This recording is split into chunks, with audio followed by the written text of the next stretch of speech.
Good morning सर्वांना नमस्कार. आज 14 जानेवारी 2026 अर्थात आपल्या हिंदू धर्मातील विषय महत्वाचा असा मकर संक्रांतीचा सण. सर्वप्रथम सर्वांना मकर संक्रांतीच्या हार्दिक हार्दिक शुभेच्छा. ज्याप्रमाणे खेळामध्ये गोडवा असतो त्या पद्धतीचा गोडवा आपण जीवनामध्ये सतत आबाधित राहतो. जसं की आज दिवस वाढत जाणार आहे, रात्र कमी होत जाणार आहे. जसा जसा दिवस वाढत जाईल तस तशी तुमची प्रगती वाढत जातो. या मनोकामना या सदिच्छा आजच्या दिवशी व्यक्त करतो आणि आजच्या ऑनलाईन तासिकेला आपण सुरुवात करूया. विद्यार्थी मित्रांनो, काल आपण इंग्रजी विषयाची शिक्षण आरंभ डिसेंबर 2025 रोजी झालेली प्रश्नपत्रिका समजून घेतलेली. काल जे विद्यार्थी जॉईन असतील त्यांनी ही प्रश्नपत्रिका पुन्हा एकदा समजून घ्या, म्हणजे तुम्हाला पुढच्या कोणत्याही प्रश्नाच्या जेव्हा तुम्ही सोडवाल तेव्हा तुम्हाला अडचण येणार नाही. विद्यार्थी मित्रांनो, आज आपण फेब्रुवारी 2024 च्या मुख्य शिष्यवृत्ती परीक्षेला आलेली प्रश्नपत्रिका इंग्रजी विषयासाठी आज आपण करणार आहोत. जास्तीत जास्त प्रश्नपत्रिका जेव्हा तुम्ही सोडवता, जास्तीत जास्त प्रश्न जेव्हा तुम्ही डोळ्यात ठेवता, जास्तीत जास्त प्रश्नांचं निरीक्षण जेव्हा तुम्ही करता, विचार जेव्हा करता, तेव्हा नवनवीन येणारे प्रश्न आणि पुन्हा पुढच्या परीक्षेत येणारे हे आव्हान आहे, प्रश्न आहे, या संदर्भाने तुम्हाला अतिशय चांगला आत्मविश्वास वाढला असेल. विद्यार्थी मित्रांनो, तुम्ही हे ऑनलाईन तासिका संगमनेर तालुक्यातून बघत आहात. नमस्कार, मी देशमुख गंगाधर, जिल्हा परिषद प्राथमिक शाळा कासारी, तालुका संगमनेर, जिल्हा अहिल्यानगर. आपणासमोर इंग्रजी विषयाच्या संदर्भाने फेब्रुवारी 2024 ची प्रश्नपत्रिका आज मी घेऊन आलो आहे. ही प्रश्नपत्रिका आपण सोडूया. प्रश्नपत्रिका फक्त मी सोडवेली मग मी वाचेल असा अर्थ नाही. तुमच्या स्क्रीनवर दिसत असलेले प्रश्न तुम्ही स्वतः वाचण्याचा प्रयत्न करायचा आहे. कारण या परीक्षेचं वैशिष्ट्य असं आहे, तुम्ही जितके जास्त प्रयत्न करा तितकं तुम्ही यशापर्यंत जाण्याची शक्यता जास्त असते. त्यामुळे स्क्रीनवर प्रश्न आल्यानंतर तुम्ही स्वतः ते वाचण्याचा प्रयत्न. आपण जास्त वेळ न घालवता प्रश्नपत्रिकेला सुरुवात करूया. फेब्रुवारी 2025 च्या मुख्य परीक्षेद्वारे फेब्रुवारी 2024 च्या मुख्य परीक्षेमध्ये मुख्य शिष्यवृत्ती परीक्षेमध्ये आलेली प्रश्नपत्रिका आपल्या समोर दिसते. पहिलं पान हे सर्वसाधारण सूचनांचं असतं. तुम्हाला माहिती झालेलं आहे. त्या सूचना तुम्हाला वर्गामध्ये असणारे पर्यवेक्षक हे सगळे सूचना समजून घालतील. तुम्ही सुद्धा त्या सूचना काळजीपूर्वक वाचायच्या आहेत, की जेणेकरून आपल्याला कुठलीही कळत किंवा न कळत चूक होणार नाही. प्रश्नपत्रिकेला आपण सुरुवात करूया. जसं की तुम्हाला माहिती आहे, मुख्य परीक्षेमध्ये A, B, C आणि D अशा प्रकारचे सेट असतात. अशा प्रकारच्या प्रश्नपत्रिका असतात. वर्गामध्ये 24 विद्यार्थी, एका वर्गामध्ये 24 विद्यार्थी असतात आणि पहिल्या मुलापासून A, B, C, D असे चौथ्या मुलाला D ची सेक्शनची प्रश्नपत्रिका मिळते. प्रश्न सर्वांना सारखे असतात, फक्त प्रश्नांचा क्रम मागे पुढे असतो. यातील ही सेट A असणारी ही प्रश्नपत्रिका आहे. त्यातलं सेक्शन 1 आपण सुरुवात करूया. पहिल्या प्रश्नाकडे जाऊया. पहिला प्रश्न आहे, चूज द इनकरेक्ट ऑप्शन. काल जे तासिकेला जॉईन होते त्यांना मी एक गोष्ट सांगितली होती. प्रश्नामध्ये जे महत्वाचे शब्द आहेत त्या खाली तुम्ही अंडरलाईन करा सिस्टेन्सिलने प्रश्नपत्रिकेमध्ये आणि ते प्रश्न समजून घ्या. ते शब्द समजून घ्या. ते शब्द समजले की तुम्हाला प्रश्न समजेल. आता इथे आपल्याला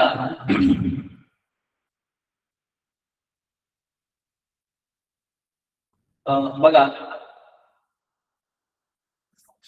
पहिला प्रश्न जर आपण नीट वाचला तर आपल्याला लक्षात येईल की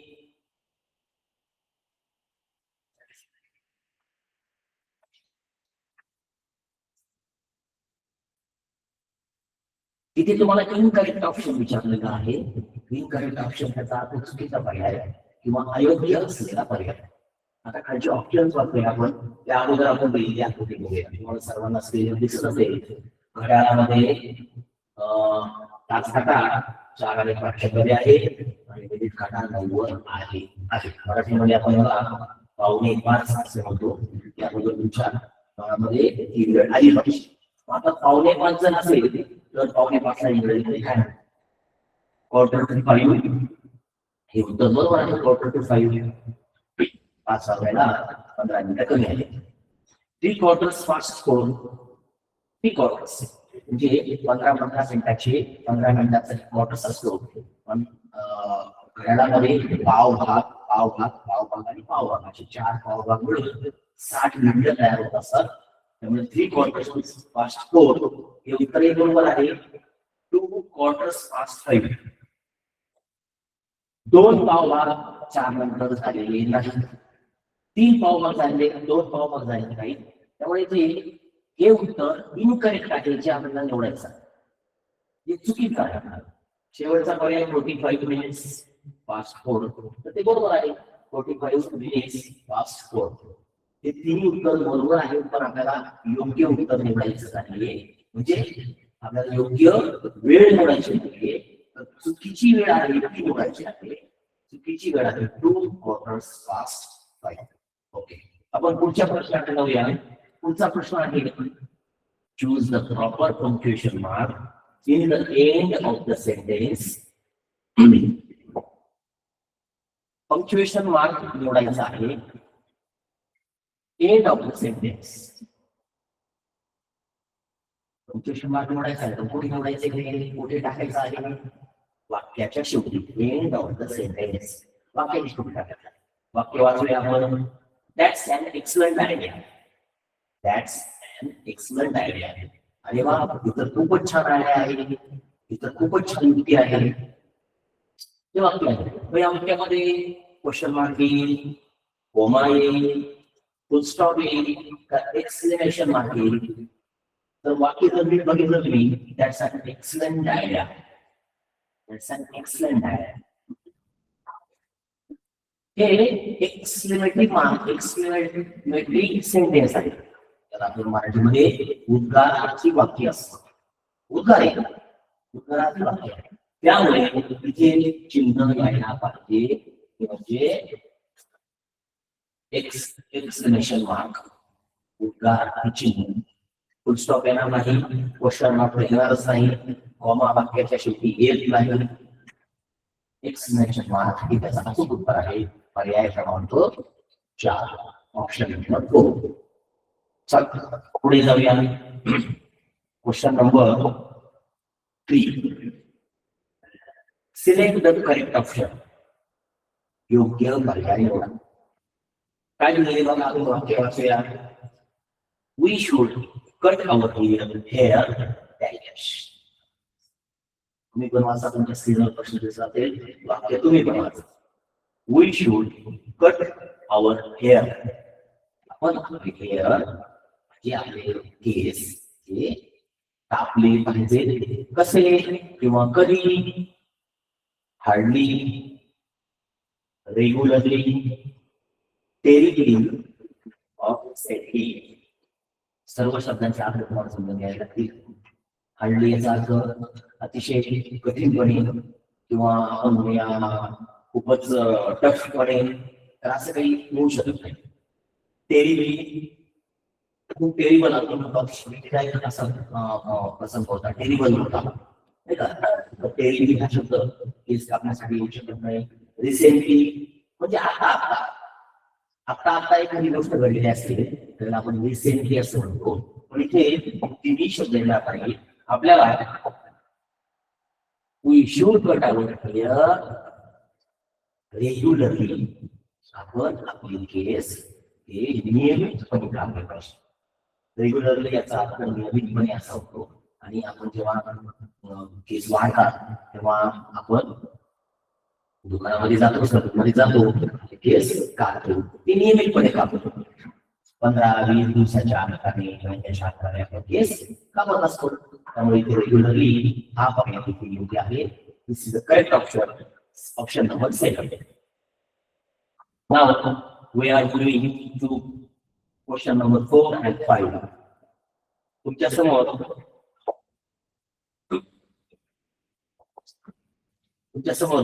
चौथा आणि पाचवा जो प्रश्न आहे तो दिसतोय.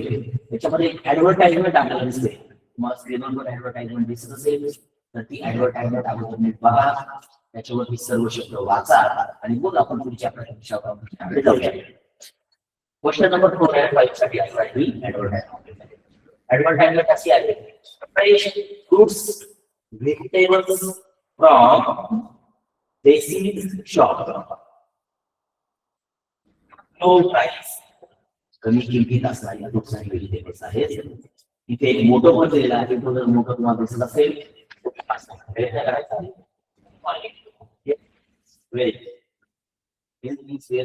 हा मोठा तुम्ही अगोदर पण वाचलेला असेल. हेल्थ इज वेल्थ त्याचा अर्थ आहे आरोग्य ही संपत्ती आहे. तिथे याचं वर्णन पण दिलेले आहे, त्याचं वैशिष्ट्य पण दिलेले आहे. वैशिष्ट्य आहे हेल्दी आहे, ज्युसी आहे, टेस्टी आहे. काही शब्द नवीन असतील ते समजून घ्या. हेल्दी याचा अर्थ तुमच्या आरोग्याच्या दृष्टीने ते आरोग्यदायी आहे. ज्युसी आहे, जे फ्रुट्स आहेत ते रसाळ आहेत, रसरशीत आहेत. आणि टेस्टी आहे, तर टेस्टी याचा अर्थ रुचकर आहे, चवदार. Fruits and vegetables 59 main street. आता त्याचा ऍड्रेस आहे, एखाद्या शॉपचा ऍड्रेस शेवटी दिलेला आहे. ओके, आपण संपूर्ण ऍडव्हर्टाइजमेंट अगदी काळजीपूर्वक वाचलेली आहे. आता आपण त्याच्या खालच्या प्रश्नांचा सराव करूया. घेऊया प्रश्न. बघा प्रश्न क्रमांक 4. तुम्ही सुद्धा वाचण्याचा प्रयत्न करायचा आहे. माझ्या अगोदर तुमचा प्रश्न वाचून झाला पाहिजे. प्रश्न आहे fill in the blank with correct option. योग्य ऑप्शन किंवा योग्य पर्याय आहे.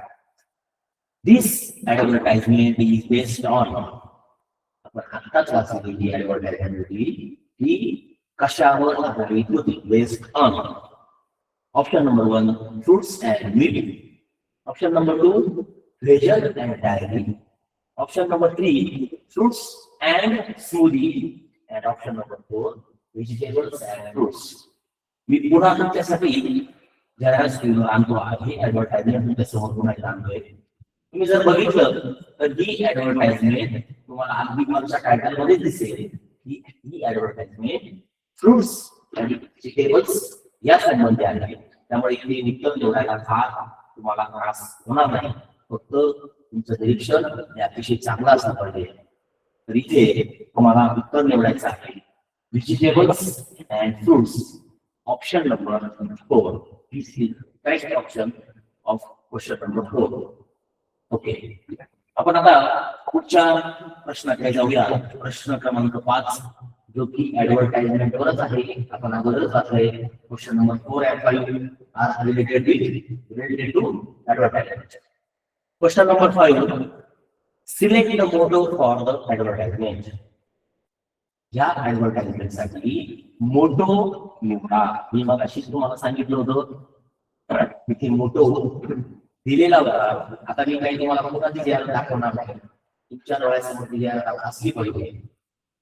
मोटो या जाहिरातीमध्ये कोणता होता? Health is wealth, truth is gold, green and clean अर्थ, नेव्हर स्टॉप लर्निंग. तर मला असं वाटतं ज्यांनी यांनी ऍडव्हर्टाइजमेंट काळजीपूर्वक बघितलेली आहे, काळजीपूर्वक त्यातले शब्द वाचलेले आहेत, तुम्हाला याचं उत्तर लगेच आलं पाहिजे की ही ऍडव्हर्टाइजमेंट हेल्थ इज वेल्थ या मोटोवर बेस्ड होती, या मोटोवर आधारित असलेली होती. आरोग्य हीच संपत्ती आहे. ओके, प्रश्न दोन्ही सोपे होते ऍडव्हर्टाइजमेंट वरचे, फार अवघड प्रश्न नव्हते. आता आपण प्रश्न क्रमांक 6 कडे जाऊया. क्वेश्चन नंबर 6 स्क्रीनवर दिसत असेल. Question number 6. Choose the correct alternative for the given sentence. तुम्हाला खाली दिलेल्या वाक्यासाठी योग्य पर्याय निवडायचा आहे. जसं मी तुम्हाला सांगितलंय काही जे मुख्य शब्द असतात प्रश्नामध्ये त्या प्रश्नाला तुम्ही अंडरलाईन करा. गेली पाहिजे, तुम्हाला ती सवय लागली पाहिजे. प्रश्नातले मुख्य शब्द एकदा तुम्हाला समजले की तुम्हाला प्रश्नाचं आकलन चांगलं होईल. तिथे अल्टरनेटिव्ह शब्द आलेला आहे. अल्टरनेटिव्हचा अर्थ पर्याय आहे, ऑप्शन्स आहेत. ठीक आहे, वाक्य वाचूया. वाक्य हे आहे, मी मुद्दाम वाक्याला एक पूर्ण नोट्स करतो म्हणजे तुझ्याकडे हायलाइट होईल. वाक्य आहे, गुरे teacher we want to play kho kho. गुरे teacher we want to play kho kho. वाक्य वाचूया. आता ह्या वाक्यामध्ये आपल्याला काय दिले ऑप्शन्स ते वाचावे. एक लक्षात ठेवा, कधीही वाक्य वाचल्यानंतर ऑप्शन्स बोलायची कधीही घडी करायची नाही. तुम्हाला चारही ऑप्शन्स कधी कधी सारखे वाटतात. कधी कधी 4 ऑप्शन मधलं तुम्हाला एकही ऑप्शन येत नसेल असंही होऊ शकतं. कधी कधी 2 ऑप्शन तुम्हाला सारखे वाटतील, कधी कधी 3 ऑप्शन तुम्हाला सारखे वाटतील. याच्यासाठी अतिशय सोपी युक्ती अशी आहे, तुम्ही अगोदरचे ऑप्शन्स वाचा, त्याचा विचार करा. विचार केल्यानंतर 3 ऑप्शन्स तुम्ही बाजूला काढण्याचा प्रयत्न करा. ज्यावेळेला तुमचं जो क्लिअर असेल त्यावेळेला 3 ऑप्शन्स बाजूला काढा. बरोबर तुमचं उरलेलं ऑप्शन्स ऑप्शन्स हे बाजूला उरलेलं. आता आपण ऑप्शन्स बघूया. पहिलं ऑप्शन्स आहे कॅपिटल एच फॉर गुरे. त्याचं म्हणणे गुरे शब्दाचा पहिला अक्षर हे कॅपिटल असलं पाहिजे. Okay. Second one is capital T for teacher. Teacher शब्दासाठीचा जो टी आहे तो कॅपिटल असला पाहिजे. तिसरा ऑप्शन आहे कॅपिटल डब्ल्यू फॉर वी. इथं जो वी आहे त्या वी शब्दाचं पहिलं अक्षर कॅपिटल असलं पाहिजे. चौथा पर्याय आहे कॅपिटल एच फॉर गुरे आणि कॅपिटल टी फॉर टीचर. विद्यार्थी मित्रांनो लक्षात ठेवा, तुम्ही जर अशा प्रकारचे प्रश्न सोडवले असतील तर तुम्हाला याचं उत्तर लगेच आलं असेल. एक लक्षात ठेवा, इंग्रजी अक्षर वाक्यातलं पहिलं अक्षर हे कॅपिटल असतं हे तुम्हाला माहित आहे. म्हणून लगेच आपण कॅपिटल एच फॉर गुरे हा पर्याय निवडायची घाई करायची नाही. त्याचं कारण असं आहे, ज्या वेळेला वाक्यामध्ये एखादं पंक्च्युएशन मार्क येतं, त्या पंक्च्युएशन मार्क नंतर येणारा लगेच जो शब्द आहे तो त्याचं पहिलं अक्षर सुद्धा कॅपिटल असावं लागतं. पुन्हा एकदा लक्षात घ्या, कोणत्याही वाक्याचं पहिलं अक्षर हे कॅपिटल असतं हे तुम्हाला सर्वसाधारण माहित आहे. परंतु इंग्रजी वाक्यामध्ये जेव्हा एखादं पंक्च्युएशन मार्क येतो, त्या पंक्च्युएशन मार्क नंतर येणारा जो शब्द आहे लगेच त्या शब्दाचं पहिलं अक्षर हे कॅपिटल असावं लागतं. त्यामुळे इथे कॅपिटल एच फॉर गुरे and capital T for teacher. This is the correct option of question number 6. तुमच्या लक्षात आला असेल यानंतर अशा प्रकारचे प्रश्न आले की तुम्ही ते सहजगत्या सोडवू शकता. ठीक आहे, आपण प्रश्न क्रमांक 7 कडे जाऊया. Question number 7. पहिला प्रश्न, choose the correct pair from the given alternatives. तुम्हाला इथे करेक्ट पेअर निवडायची आहे. पेअर म्हणजे जोडी, योग्य असणारी जोडी तुम्हाला निवडायची आहे. ओके, प्रश्न तुम्हाला समजला. आता आपण वाचूया. पहिला आहे a flock of bees. दुसरा आहे a flock of geese. तिसरा पर्याय आहे a bundle of children. चौथा पर्याय आहे a swarm of dogs. काही विद्यार्थ्यांना यातले बरेचसे शब्द नवीन वाटतील. साहजिक आहे, कारण इंग्रजीची व्होकॅब्युलरी अतिशय वास्ट आहे. खूप मोठी अशी व्होकॅब्युलरी आहे. मोठा आता शब्द समजा इंग्रजीमधला आहे. इंग्रजी विषयाची कोणती तयारी करायची असेल तर तुम्ही जास्तीत जास्त व्होकॅब्युलरी, जास्तीत जास्त शब्द तुमचा वाढला पाहिजे, जेणेकरून तुम्हाला शब्दामध्ये आलेले नवीन शब्द हे सहज करता पाहिजे. आता आपण अगोदर या ऑप्शन्स मध्ये आलेले जे तुम्हाला नवीन वाटतात ते शब्द आपण समजून घेऊया. सर्वप्रथम फ्लॉक इथे पण आला आणि इथे पण आला. What is name of flock? बघा, आकाशात उडणाऱ्या पक्ष्यांचा समोरदर्शक शब्दामध्ये आपण त्याला थवा म्हणतो. आकाशात उडणाऱ्या पक्ष्यांचा थवा. तर फ्लॉक याचा अर्थ मराठीमध्ये थवा असा होतो. फ्लॉक म्हणजे थवा. आता बीज याचा अर्थ तुम्हाला माहित आहे, तुम्ही अगोदर बीज वाचलेला आहे, तुम्हाला माहित आहे बीज म्हणजे मधमाशा. मधमाशाचा थवा असतो का? नाही. This is wrong answer. A bundle of children. इथे बंडल शिकला, एखाद्या गोष्टीचं बंडल, नोटाची बंडल, वर्तमानपत्रांचा बंडल, याचा अर्थ काय? चिल्ड्रन म्हणजे विद्यार्थ्याचा काय असतो का?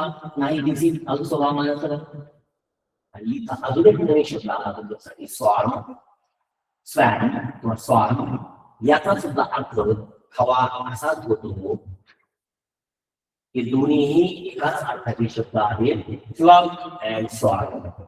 तर कुत्र्याचा हवा तुम्ही कसा असं कधी ऐकलेलं आहे का? तर नाही. हे सुद्धा रॉंग आन्सर आहे. एकच उत्तर बोललं, ते म्हणजे फ्लॉक ऑफ गीज.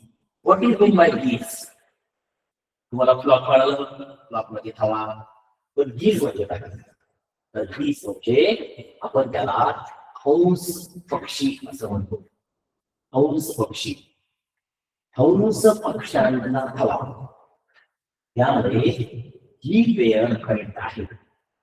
आणि यामध्ये आलेले काही दोन-तीन जे नवीन शब्द आहेत, ते शब्द तुमच्या वहीमध्ये नोट डाऊन करून घ्या. तास चालू असताना लिहिले तरी चालतील, जेव्हा तास संपेल त्यावेळेला तुमच्या वहीमध्ये नोट डाऊन करून घ्या. ज्या दृष्टीने तुम्हाला पुढे त्या शब्दाची अर्थ येणार नाही. फ्लॉक म्हणजे हवा, स्वार्म म्हणजे सुद्धा हवाच, बीज म्हणजे मधमाशा आणि गीज म्हणजे हंस. ओके, प्रश्न क्रमांक 8 कडे जाऊया. प्रश्न क्रमांक 8 आहे, pick out the missing colour of the rainbow. Missing colour जो आलेला नाही, जो या शब्द गटामध्ये उकलेला आहे, आलेला नाही, असा शब्द तुम्हाला निवडायचा आहे. कशातला?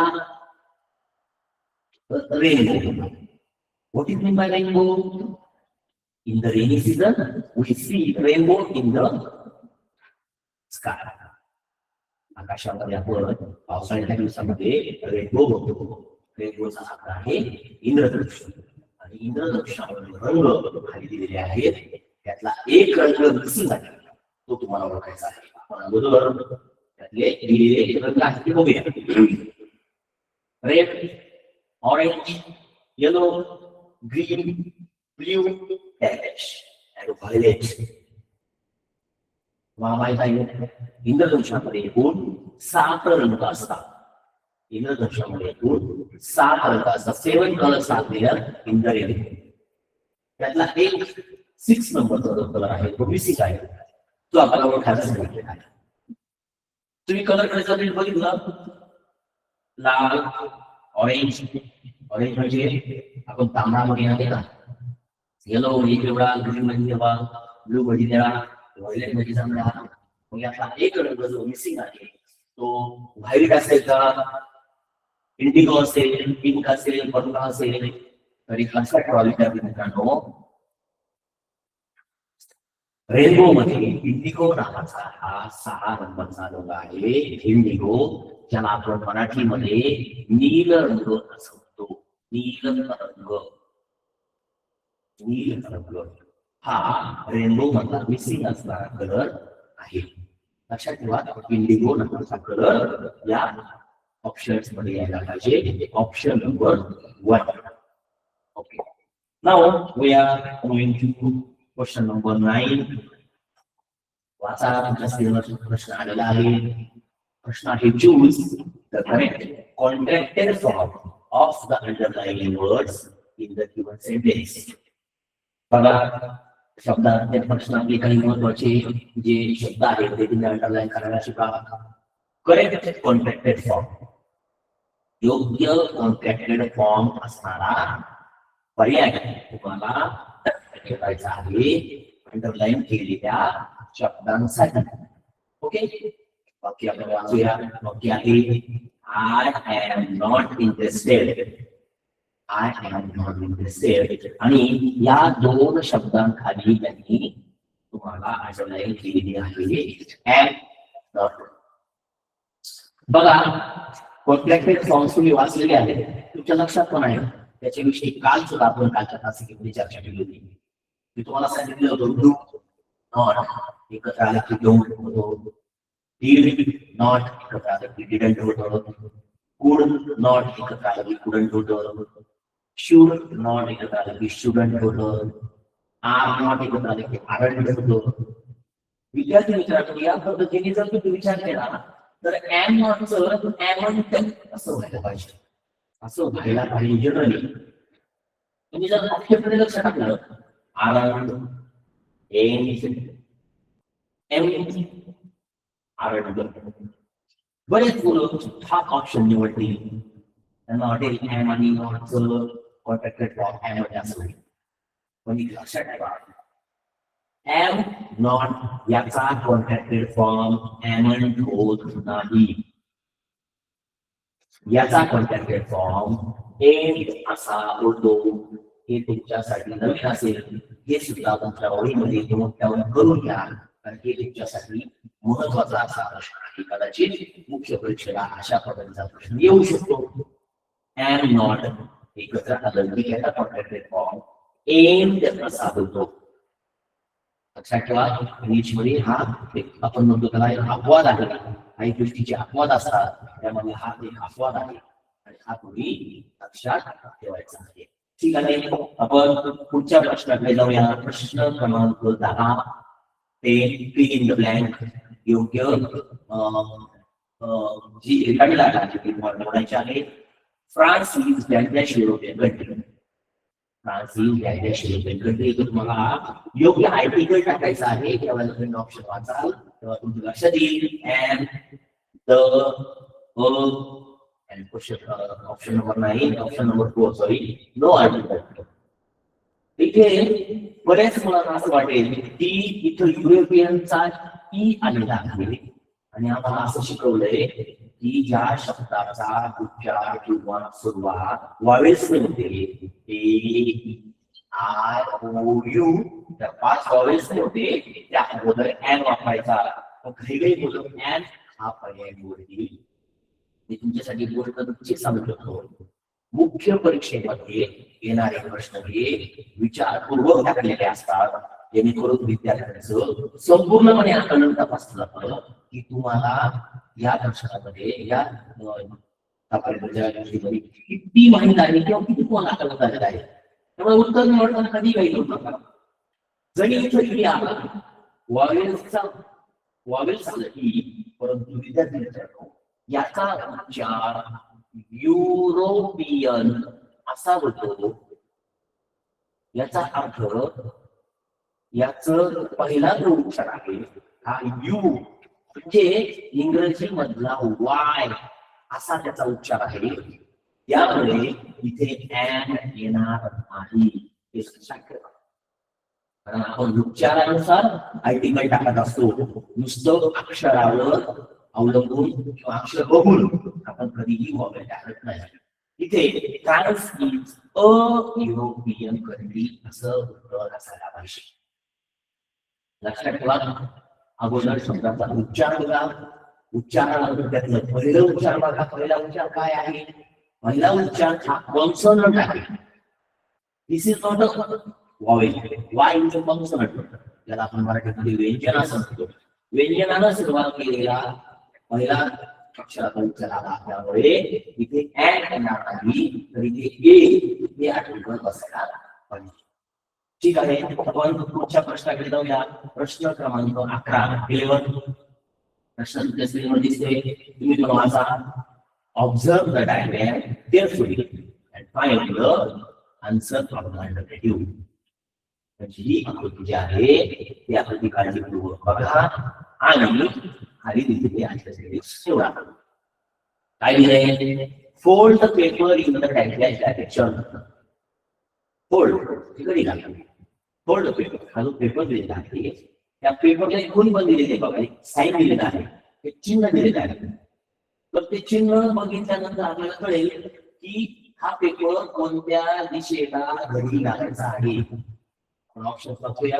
ऑप्शन आहे साऊथला, second one is upward, third one is south west, and fourth one is downwards. तुम्हाला बघितल्यानंतर लक्षात येईल की मराठीमध्ये जरी आपण त्याचा विचार केला की वरच्या बाजूला आपल्याला घडी घालायची आहे, त्यामुळे इथं वरच्या बाजूसाठी अपवर्ड हा शब्द योग्य आहे. अपवर्ड हे ऑप्शन योग्य आहे. अपवर्ड म्हणजे वरच्या बाजूला घडी आपल्याला वरच्या बाजूला घालायची आहे. साऊथला किंवा साऊथ वेस्टला किंवा डाऊनवर्ड्सला घालायची नाही, हे लक्षात घ्या. प्रश्न क्रमांक 12. Which of the following is permission? खालीलपैकी परमिशन कोणती? परमिशन म्हणजे कालच्या क्लासमध्ये आपण त्यावर चर्चा केली. परमिशन म्हणजे मराठीमध्ये आपण ज्याला परवानगी असते, जी परवानगी आपण आपल्या घरामध्ये आई वडिलांकडून, मोठ्या माणसांकडून किंवा शाळेमध्ये आपण शिक्षकांकडून घेत असतो. ठीक आहे, तर परमिशन कोणती आहे बघूया. ऑप्शन वाचूया. यू आर वेलकम, तुझं स्वागत आहे. This is not a permission. I drink water, मी पाणी पितो. This is not a permission. Please come in, कृपया आत ये, कृपया आत ये. आणि चौथा आहे डोंट मेक नॉइज, आवाज करू नका. Don't make noise, this is instruction. Don't make noise, this is not a permission. You are welcome and I drink water. These two sentences are simple sentences. मराठीमध्ये आपण त्याला साधे वाक्य असं म्हणतो, ज्याच्यामध्ये परमिशन पण नाही, रिक्वेस्ट पण नाही. ठीक आहे. आता इथे काही मुलांना अशी वाटेल की आम्हाला असं सांगितलं होतं की आम्हाला असं माहित होतं की प्लीज आलं की आम्ही त्याला रिक्वेस्ट समजतो. प्लीज आला की आम्ही त्याला रिक्वेस्ट समजतो. विद्यार्थी मित्रांनो, असं नाहीये. प्लीज हा शब्द वाक्यामध्ये कोणत्या अर्थाने आलेला आहे, त्या अर्थानुसार ती परमिशन आणि ती रिक्वेस्ट आहे हे ठरवायचं असतं. इथे प्लीज कमी, प्लीज जरी आला पण कमी परवानगी दिली, परवानगी दिली, परमिशन दिलेली आहे. त्यामुळे तिथं क्वेश्चन नंबर 3 हे त्याचं योग्य उत्तर आहे. फक्त प्लीज वरून रिक्वेस्ट निवडण्याची कधी काही करू नका. वाक्य पूर्ण वाचलं चला. ओके, आता आपण प्रश्न क्रमांक 13 कडे जाऊया. प्रश्न क्रमांक 13 आणि 13 आणि 15 यासाठी एक पॅसेज दिलेला आहे. तो पॅसेज आपण वाचूया. प्रयत्न करूया. Read the passage carefully and answer the following questions. उदाहरणे वाचा आणि त्या खाली दिलेल्या प्रश्नाचे उत्तर शोधा.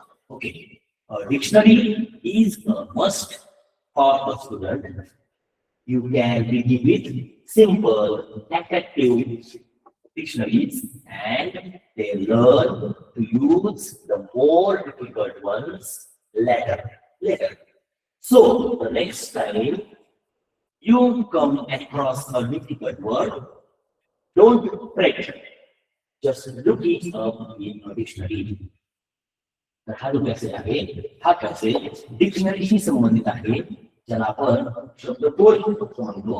एखाद्या शब्द आपण डिक्शनरीमध्ये त्याचा जो अनुवाद असतो, इंग्रजी मधला शब्द आपण मराठीमध्ये बघण्यासाठी जो शब्दकोश वापरतो त्याला आपण डिक्शनरीचं म्हणतो.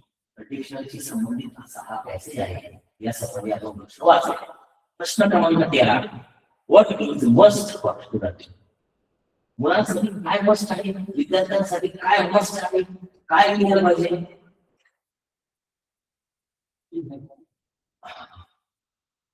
विद्यार्थ्यांसाठी काय मस्ट आहे, तर इथे दिलेलं आहे you must.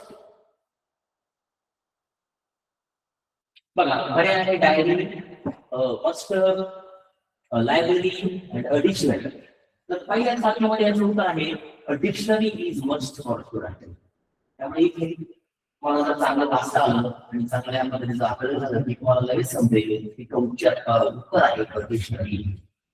Dictionary he must आहे, डिक्शनरी ही महत्वाची आहे विद्यार्थ्यांसाठी. त्याचं उत्तर आपल्याला शोधायला काय त्रास झाला नाही. आता प्रश्न क्रमांक 14 यावर सांगायचं आहे find the opposite words for easy.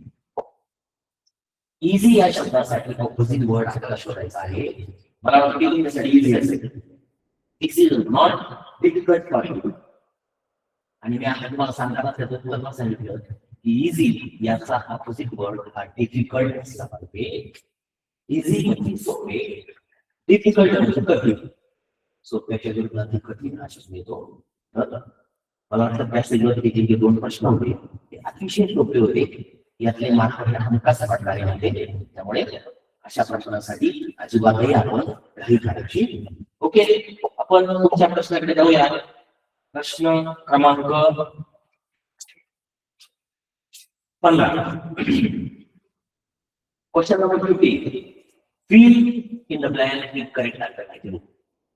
आपण करेक्ट अल्टरनेटिव्ह टाकून खालचे जे पर्याय आहेत ते इथे टाकायचे आहेत. आपण वाक्य वाचूया. One can begin with dash comma dash dictionaries. आपण कोणत्या प्रकारची डिक्शनरी वापरली पाहिजे? Simple and attractive, simple and difficult, must and next, more and fat. थोडंसं वर केलं की तुम्हाला पुन्हा एकदा पॅसेजकडे गेल्यानंतर तो इथं लक्षात येईल. We can begin with simple and attractive dictionaries. इथे त्याचं उत्तर आहे. आपण सुरुवात कुठून केली पाहिजे डिक्शनरी शोधायला? सिंपल अँड अट्रॅक्टिव्ह, सोपी परंतु आकर्षक असणारी डिक्शनरी आपण निवडली पाहिजे असं त्याचं उत्तर आहे. तर इथे आपल्याला तेच विचारलं आहे की one can begin with simple and attractive dictionaries. Option number 1 is the correct answer. हे प्रश्न किंवा याची उत्तरं ही पॅसेज मध्ये निश्चित सापडतात. फक्त ते व्यवस्थित वाचले पाहिजे, व्यवस्थित समजून घेतले.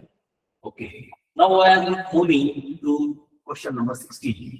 आपण 16व्या प्रश्नाकडे जाऊया. Match the correct instructions from the given alternative. बघा विद्यार्थी मित्रांनो, तुम्हाला मी सांगितलंय महत्वाच्या शब्दांखाली आठवड्यात करत चला. तिथं इन्स्ट्रक्शन्स दिलेले आहेत. इन्स्ट्रक्शन्स याचा अर्थ सूचना, आणि त्या सूचनांच्या आपल्याला योग्य अशा जोड्या लावायच्या आहेत. इथे 2 सर्कल दिलेले आहेत तुमच्या स्क्रीनवर दिसत असतील. दोन्ही सर्कल मधले शब्द तुम्ही वाचत आहे. मी वाचण्या अगोदरच तुम्ही ते शब्द वाचायचे आहेत आणि मी ठरवण्या अगोदर किंवा मी सांगण्या अगोदर तुमची जी पेयर आहे तयार झाली पाहिजे. बघूया. Turn, climb, go, and another one is up, left, down. तर ही फार सोपं आहे. तुम्ही या जोड्या बघितलेल्या आहेत. टर्न लेफ्ट, डावीकडे वळा. क्लाइंब अप, क्लाइंब म्हणजे चढणे, वरती चढा. झाडावर असेल, घरावर असेल, याच्यावर आपण वरती चढतो तर climb up. Go down, go down, खाली जा. घोडावर शब्द काही घ्यायला असेल, तुम्ही जर दुकानामध्ये गेला तर पहिले दुकानदार तुम्हाला सांगतो की आमच्याकडे आहे ते गोडाऊन मध्ये आहे, आम्ही ते घेऊन येतो तोपर्यंत तुम्ही वेट करा. तो गोडाऊन घ्यायचा आहे, जो स्टॉक असतो त्याच्यामध्ये ते तो गोडाऊन असतो. आणि ते गो डाऊन ते खाली जा. जोड्या लावलेल्या आहेत आपण. आता 1 ची जोडी बी, 1 ची जोडी बी, 2 ची जोडी ए, 2 ची जोडी ए आणि 3 ची जोडी सी. तर इथे आपल्याला option number 3 is our correct answer. तिचे सोपे असे इन्स्ट्रक्शन्स ज्याच्या पेअर आपल्याला मॅच करायच्या होत्या. सोप्या त्या पेअर होत्या, त्यामुळे आपण त्या मॅच केलेल्या आहेत. तर आपण प्रश्न क्रमांक 17 कडे जाऊया. Question number 17. Fill in the blanks. Fill in the blanks. Okay. Joseph has a brand diamond bicycle. जोसेफकडे एक ब्रँड बायसिकल होती, एक सायकल होती. तर कशी? New, now, no. तुम्ही इंग्रजीमध्ये होमोफोन्स वाचलेले असतील. होमोफोन्स तुम्हाला माहित असतील.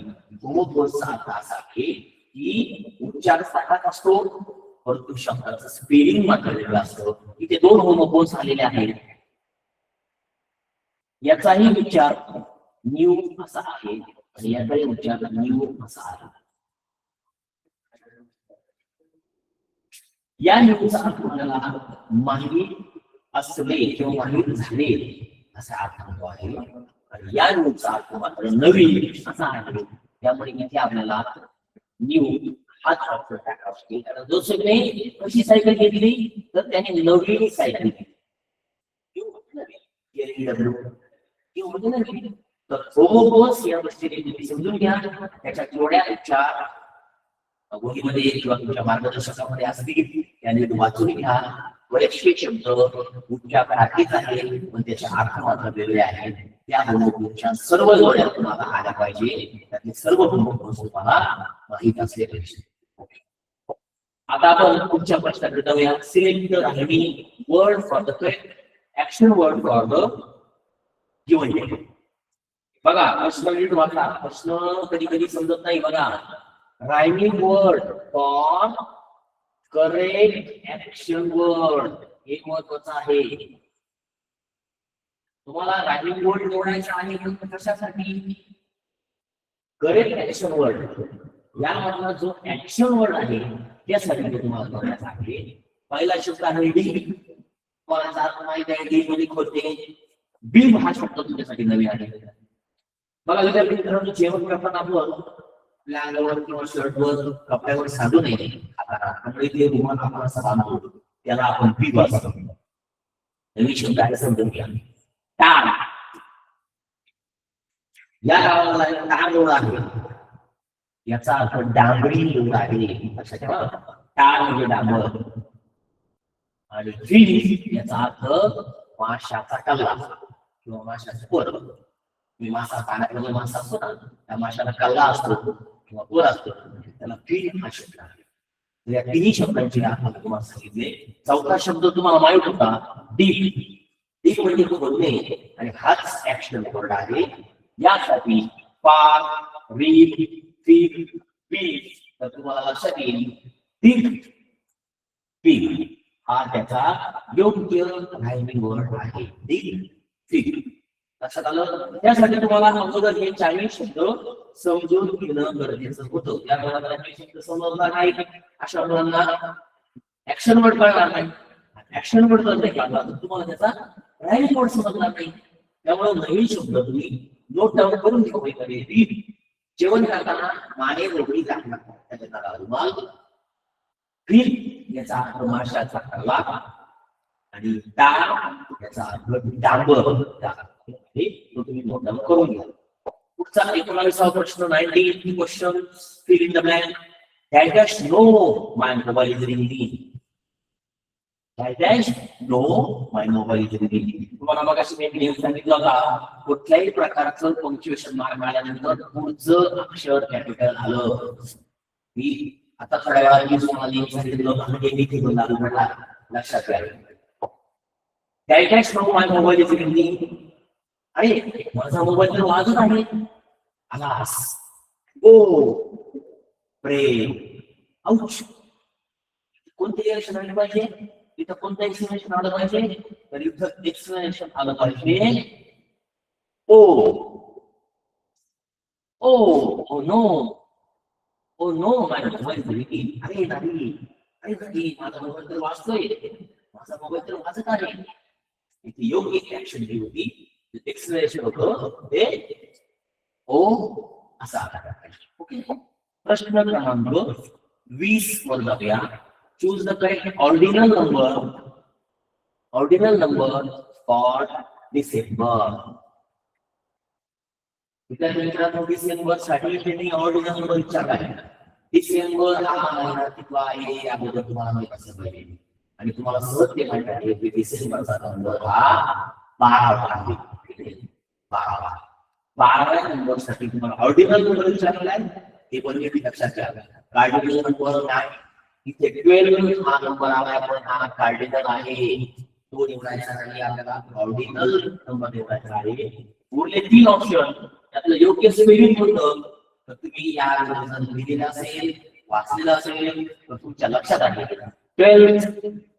12 याचा स्पेलिंग TWELFPH असा. 12 जिथे F सायलेंट आहे जरी सायलेंट टाकला तरी त्याचं योग्य उच्चार योग्य स्पेलिंग 12 असं आहे. तुम्ही ऑर्डिनल आणि कार्डिनल नंबर तुम्ही 100 पर्यंत जे आहे ते तुम्ही लिहिले पाहिजे, तुमच्या वहीमध्ये नोट डाऊन केले पाहिजे. एका बाजूला तुम्ही कार्डिनल नंबर आणि त्याच्यासमोर त्याची ऑर्डिनल नंबर अशा जोड्या तुम्ही आज सुट्टी आहे तर त्या सुट्टीमध्ये तुम्ही त्या 100 संख्यांच्या जोड्या लिहा, म्हणजे तुम्हाला त्याचा चांगला स्कोर येईल. पुढचा प्रश्न आहे 21. Find the shape of dice used in ludo game for the alternative. आणि द डाइस दिले. लुडो नावाचा खेळाचा आला. एक असा छोटासा तुकडा असतो जो आपण टाकतो. ज्या मुलांना चल्लस पाणी असा खेळ नाही आहे त्या चल्लस पाणी खेळासाठी जो लुडोचा तुकडा वापरतो त्या ठोकळ्याला डाईस असणं. हा डाईस इथे लुडो या खेळासाठी वापरायचा आहे. तर त्या डाईसचा तुम्हाला काय विचारलाय? शेप विचारलाय. जो ठोकळा आपण वापरतो त्याचा शेप तुम्हाला विचारलाय, त्याचा आकार तुम्हाला विचारलाय. Question option number 1 cuboid, cube, sphere और कोन. क्यूबॉइड याचा अर्थ इष्टिकाची वीट पाहिजे असेल, विटेचा आकार पाहिला असेल, वीट अशा प्रकारची असते बरोबर, ही वीट असते याला क्यूबॉइड शेप म्हणतात. त्याला आपण इष्टिकाची ती मराठीमध्ये म्हणतो. क्यूब याचा सुद्धा तुम्ही आकार पाहिला असेल, शेप पाहिला असेल तर दिस इज अ क्यूब. आता तुम्हाला या आणि या आकारामध्ये फरक वाटतो. क्यूबॉइड इष्टिकाची ती आहे अशी थोडीशी लांब आहे. बांधकामासाठी वापरली जाणारी वीट सर्वांनी बघितली असेल, काडीपेटी आपण सर्वांनी बघितली असेल. त्या सर्वांचा काडीपेटीचा किंवा विटेचा आकार हा क्यूबॉइड. परंतु क्यूब हा घनाकृती ठोकळा असतो जो आपण डाईस लुडो या खेळासाठी डाईस वापरतो. त्यामुळे उत्तर आणि क्यूब. काही मला वाटतं स्फिअर, तर स्फिअर म्हणजे गोल. ओके, कोन, कोन म्हणजे आपण शंकू या घेतो. शंकू असा त्याचा आकार नसतो. त्यामुळे इथे पर्याय क्रमांक 2 क्यूब ठीक आहे. चला प्रश्न क्रमांक 22 कडे जाऊया. Look at the chart and find the correct option. इथे तुम्हाला रिलेटेड वर्ड्स दिलेले, लेखशी संबंधित शब्द दिलेले आहेत. ही म्हणजे डास, मी म्हणजे गुडघा, हाय म्हणजे मांडी, आणि तुम्हाला इथे एक ऑप्शन निवडायचा आहे फिस्ट, स्टमक, जॉ अँड टोल्स. विद्यार्थी मित्रांनो, फिस्ट याचा अर्थ हाताची मूठ. हा तुम्हाला माहित असेल, हा शब्द सुद्धा तुम्ही नोट डाऊन करून घ्या. हाताची मूठ असेल तेव्हा त्याला फिस्ट आपण. स्टमक म्हणजे पोट, जॉ म्हणजे जबडा जो आपल्या चेहऱ्यासाठी असतो जबडा, आणि टोल्स म्हणजे पायाची बोट, पायाची बोटे. तुमच्या लक्षात येईल तर जर आपल्याला पायाशी संबंधित शब्द निवडायचे आहे तर टोल्स बरोबर आहे, कारण फिस्ट हा हाताचा भाग आहे, स्टमक हाताचा पोटाचा भाग आहे, हाताचा नाही किंवा पायाचा भाग नाही. जॉब हा सुद्धा तोंडाशी संबंधित भाग आहे. आपल्याला इथं लेगशी संबंधित निवडायचं होतं, त्यामुळे टोल्स याचा अर्थ आहे पायाची बोट. हा उत्तर हे पर्याय योग्य आहे. 23 नंबरचा प्रश्न. How will Salim greet Vandana your birthday. Salim वंदनाला बर्थडेच्या दिवशी कोणती ग्रीटिंग करेल, कोणत्या शुभेच्छा देईल? हा प्रश्न तुमच्यासाठी फार सोपा आहे. तुमच्या मित्रांचे किंवा मैत्रिणींची जेव्हा वाढदिवस असतात, घरातल्या वाढदिवस असतात, तेव्हा तुम्ही त्यांना कॉंग्रॅच्युलेशन असं म्हणत नाही, बेस्ट ऑफ लक म्हणत नाही, रेस्ट इन पीस म्हणत नाही, तुम्ही त्याला हॅपी बर्थडे असं म्हणता.